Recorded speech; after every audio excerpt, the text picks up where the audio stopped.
The purpose of this video is to assist classroom teachers in the facilitation of fourth hour role plays. We are hoping that you've already attended a fourth hour training and that you'll simply use this video to review the necessary steps in carrying out role plays. In order to carry out the fourth hour role plays, you're going to need a poster. The poster provides the guidelines for the respondent. In addition, you're going to need scenarios, both for modeling and for student practice. These scenarios can be found in the curriculum. And lastly, you're going to have to recruit someone to assist you when you model the role plays, and this simply can be a student from your classroom. Before we watch the training in action, let's review the 6 steps in teaching role plays. Step 1 involves presenting a written model. In step 2, your students will practice writing responses to scenarios. Step 3 involves modeling a verbal response. This is done with 3 people, a reader, a responder, and a recorder. And in step 4, students practice verbal responses, and each student takes a turn as a reader, a recorder, and a responder. In the grade 7 and 8 program, this is where the role plays stop. However, if your students have mastered these steps, you certainly can proceed to the next steps. In step number 5, this involves modeling a response that includes some resistance, or what we sometimes call an interruption statement. And in the final step, number 6, students practice responses that include resistance. And once again, they're working in groups of 3, a reader, a responder, and a recorder, and all students get an opportunity to play each role. Let's watch the process in action. Okay, so at this point, what we'd like to do is take you through what it would be like in the classroom to actually train your students to use these role play opportunities.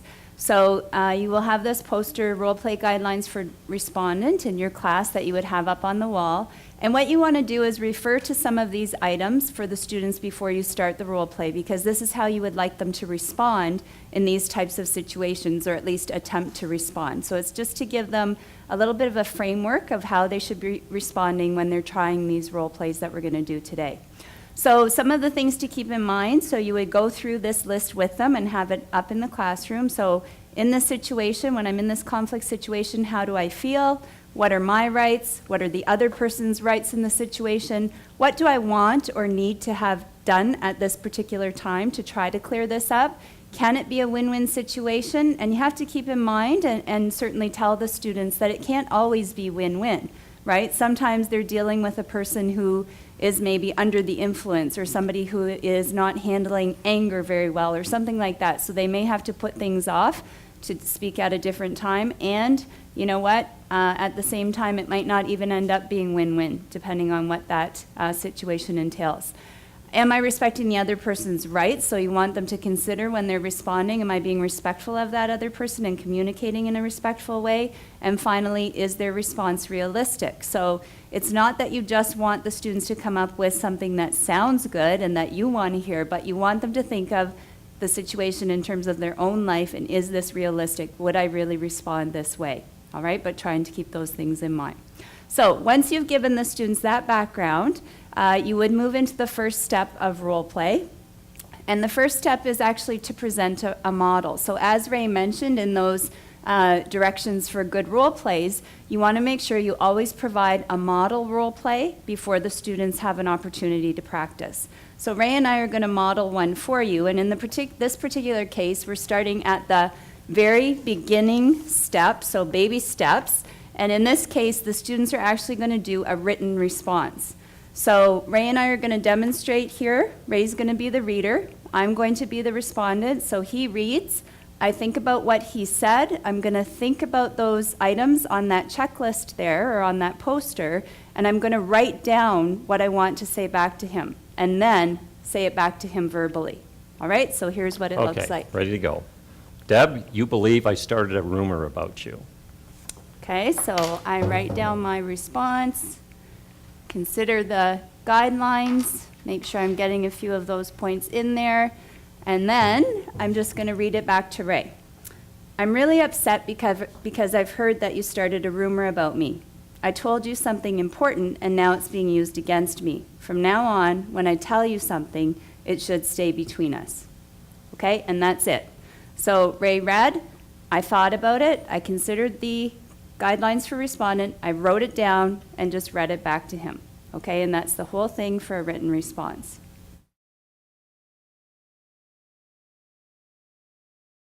All right, so we've given you our model role play, and now we're going to put you to work. So you're going to ask your students, you would ask your students to take out a piece of paper and get a pen ready. And I'm going to tell you a scenario, and I want you independently to respond to the scenario. When you respond to the scenario, you're going to do exactly what Deb has said to you. You're going to take into consideration the guidelines for the respondent. So here we go. Everybody ready? Everybody has their pen ready. I borrowed $20 from you 3 weeks ago. And every time you see me and ask me for the money back, I say to you, I'll get it to you tomorrow. So I want you to think about that. Take a few minutes, and now I'd like you to write a response.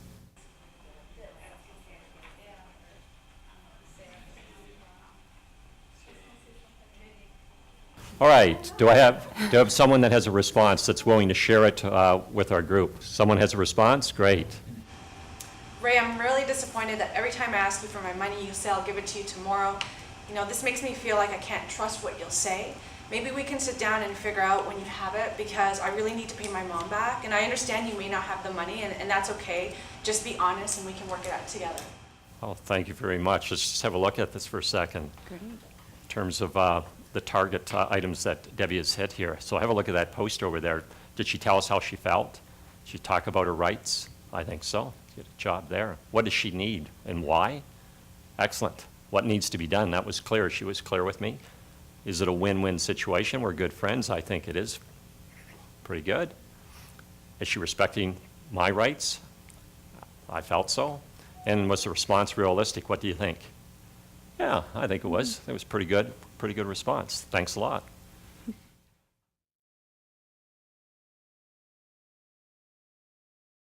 So at this point, we would be ready to move on to the next step in the role play. And we just want you to keep in mind that you wouldn't move along this quickly with your class. So you may have to try several opportunities to have them do a written response before you move on to the next step, which is a verbal response. So depending on your class, the students you have in there and their experiences and their background in this area and learning how to speak assertively and those kinds of things, you may have to spend quite a bit of time just with the written responses. In fact, in some classes, you may even not get to the next step that we're going to take you through. So we're just moving you along quickly so that you get to experience each part of role play as we would like you to eventually use it in your classes. So in this particular case, same thing again. Ray and I are going to start with a model response for verbal role play. So in this particular case, things will change slightly because we need 3 people in our group. So in this case, I'm going to be the reader, Ray's going to be the respondent, and maybe Katie, I'll ask you to be our third person in the group who's going to take a look at the role play checklist. And I'll explain that in a minute. But basically, I'm going to read, Ray will respond, and Katie, you're taking a look at that checklist and giving Ray some feedback immediately after he does his response. Okay? And the checklist really reflects the guidelines for respondent. So we'll start with this one here.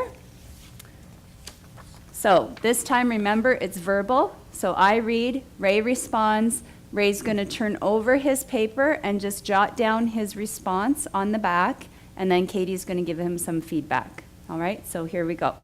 You just got a job at a restaurant near the school. You often work right after school. I often stop by on the way home and expect free food. You are uncomfortable with this.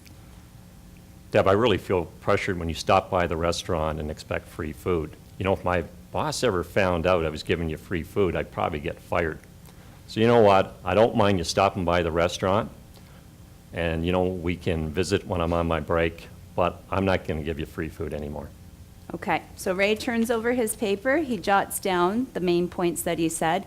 Notice I don't respond back to him. So it's just read, respond, and then Katie, do you want to just give him some general feedback about how he did? A great response. Use a calm voice, eye contact, explain what the problem was and what you'd like to see done. Very good. Great. Great, thank you. And it's a model, so hopefully it was good. So that's our model. Now we're ready to get to work. So as Deb mentioned, we need you in groups of 3. And so we have a group of 3 at the back, another group of 3 there, and at the front here we have a group of 4. And in your classrooms, sometimes that's going to happen. You're going to have an odd number that you're going to have a group of 4. So we're going to have the group of 4 here at the front. You're going to work together, and you're going to just take turns playing the different roles that we're going to assign to you. So Deb right now is handing out the checklist, and you'll see that there's the role play checklist that we're going to make sure every participant has. In addition to that, she's providing you with a green slip of paper that has a scenario on it. And you're going to do exactly as we have done in terms of our model. I want you right now in your group of 3 to decide who's going to be the reader, who's going to be the recorder, and who's going to be the respondent. So Katie was our recorder, Deb was the reader, and I was the respondent in our model. So take a minute, get yourself into one of those roles, and when I say go, I want the reader to read. Now,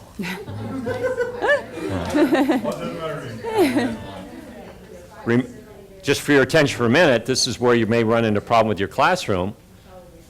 The respondent sometimes gets confused who you're responding to. Okay, so keep in mind what it says right here. You're responding to the person who excluded you from the party, and that's the person who's reading this to you. So on 3, you're going to read. Get ready. The respondent, remember what you're going to do. You're going to take into consideration the guidelines right here. You're going to respond. Following your response, what do? You turn the slip of paper over and you write down whatever your response is. Ready? 1, 2, 3, go.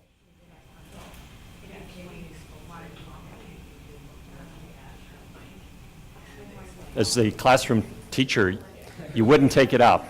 You're not going to take up the scenario at this point here. You're going to ask your students to take on a new role that they haven't previously had. So if I can have you do that in your group of 3, take on a new role.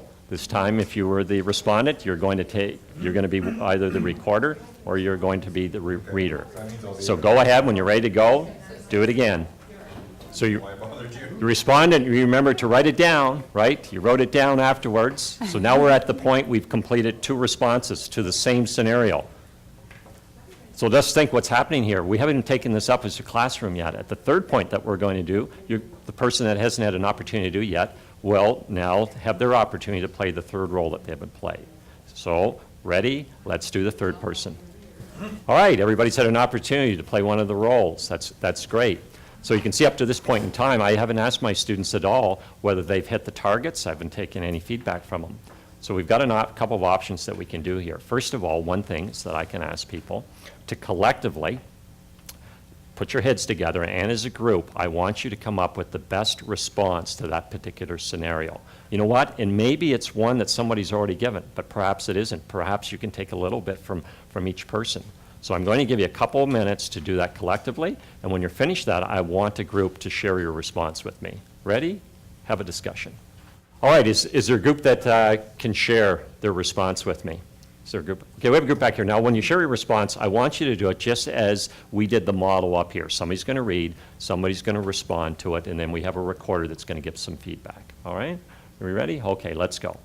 I'm your good friend, and you believe I have purposely excluded you from attending a party which I'm hosting.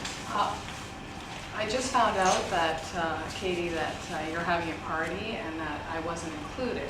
You know, I thought we were friends, and it disappoints me that you didn't invite me, but if there's a reason for it, I'd appreciate it if you'd just be open, because I value your friendship. Okay, great. Let's have a look here at the guidelines in terms of the job here that this group did. So, did she say how she felt? Yeah, I think so. That was there. Did she talk about what her rights are? I guess, you know, she did. She touched on that. She certainly said what she needs, what she wants to be done. Is it a win-win situation?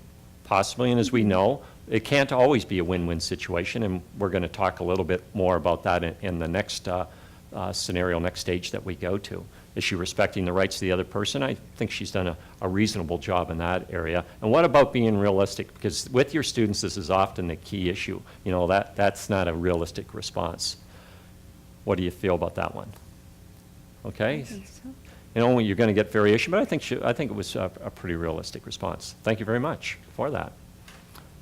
All right, at this point here, you're probably asking, how long do I continue to do verbal responses? Because certainly when I get into my students get into conflicts, we have somebody that's pressuring, there's somebody that's interrupting them.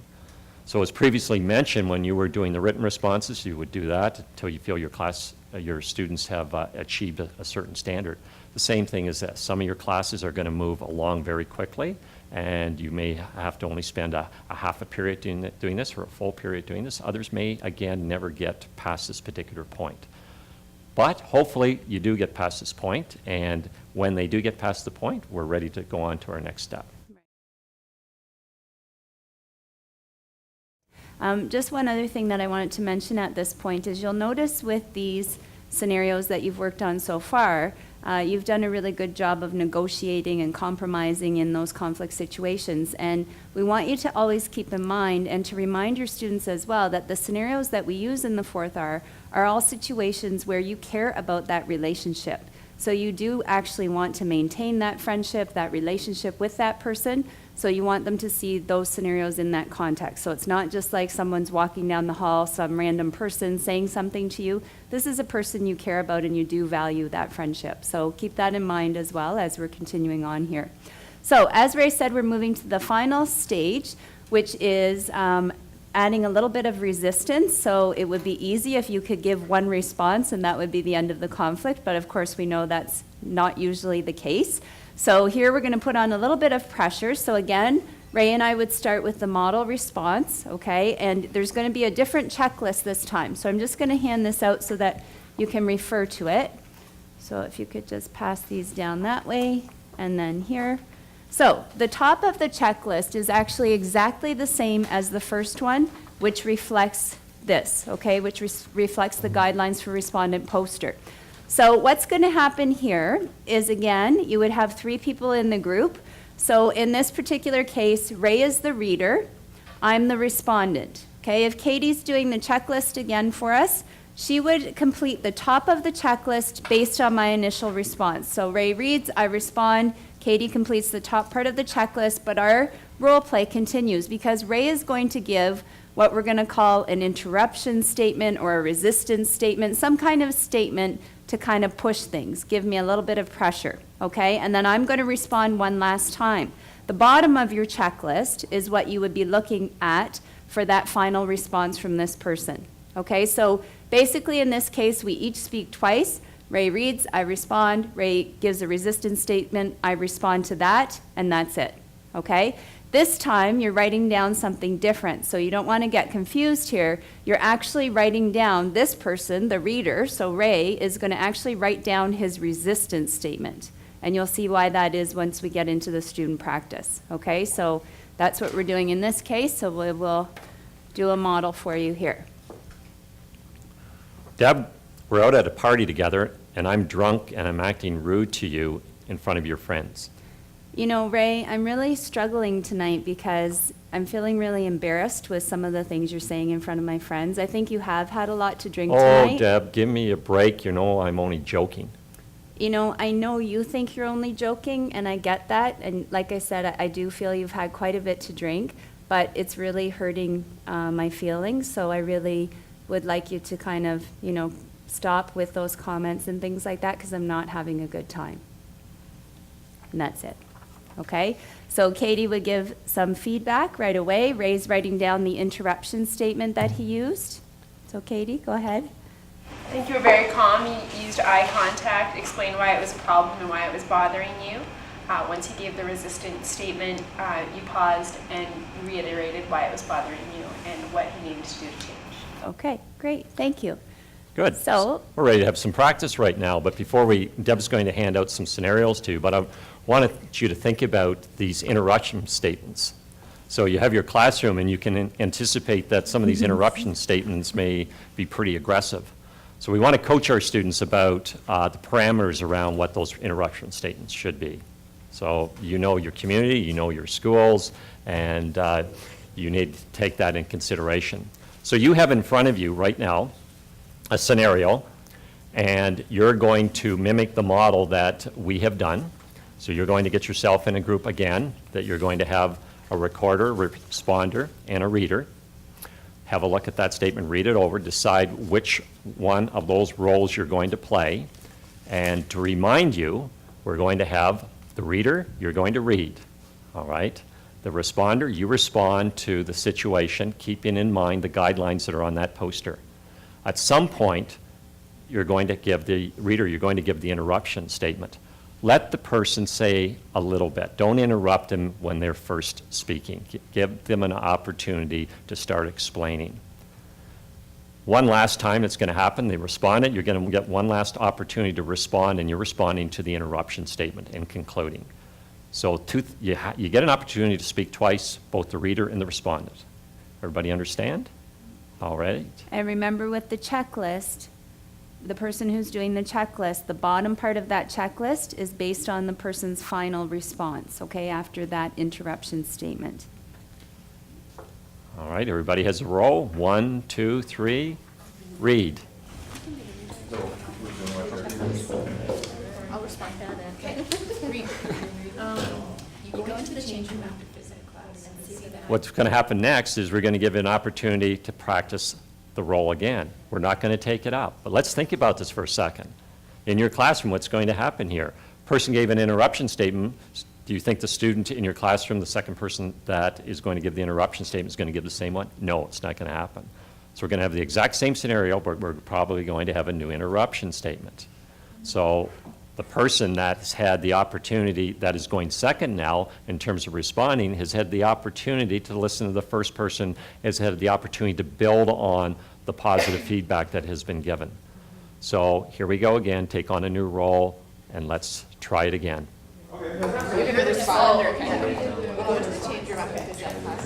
Okay, that's great. You've had that opportunity. Well done. Still not going to take it up with your students.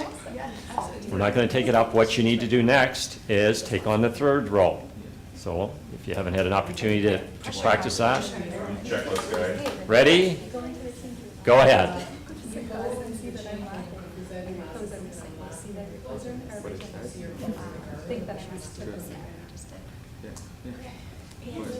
Everybody's had an opportunity to play each role.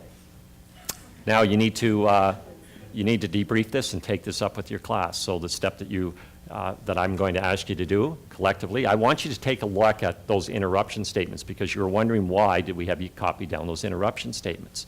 What I'd like you to do is collectively work in your group and have a look at the interruption statements, and I want you to either develop a very challenging new interruption statement that you want to take on that you think would be very difficult to respond to, or use one that you currently have, and I want you to come up with a complete model response, similar to the one that Debbie and Katie and I demonstrated at the beginning, because in a few minutes from now, I'm actually going to get you this time to stand up and do the model response. So take a few minutes, have a look. Do you want to use one of the existing interruption statements to respond to, or do you want to create a new one? All right, go ahead and do that now, please. All right, do we have a group that's willing to share their response with us here? Right at the front here, that's great. Got to get you to stand up, please, and do your model. Andrew, you go into the change room after phys ed class and see that I am laughing and your clothes are missing. You see your clothes in the garbage and think I must have put them there. Did you throw my clothes in the garbage? This is completely unacceptable. Look, there's rotten apple cores and dirty socks in the garbage, and I have to fish my clothes out of here? What makes you think I did it? And what's the big deal if I did? Well, look around. You're the only one here laughing, looking in this direction. Who do you think did it? I think you should be the one to fish these clothes out of the garbage. And I also think that you should apologize to me for doing this. All right, have a seat. Let's talk about it here. Thank you very much for that. Thanks for sharing. Did Andrew tell us how he felt? Absolutely. I think he was telling us he had some pretty strong feelings there.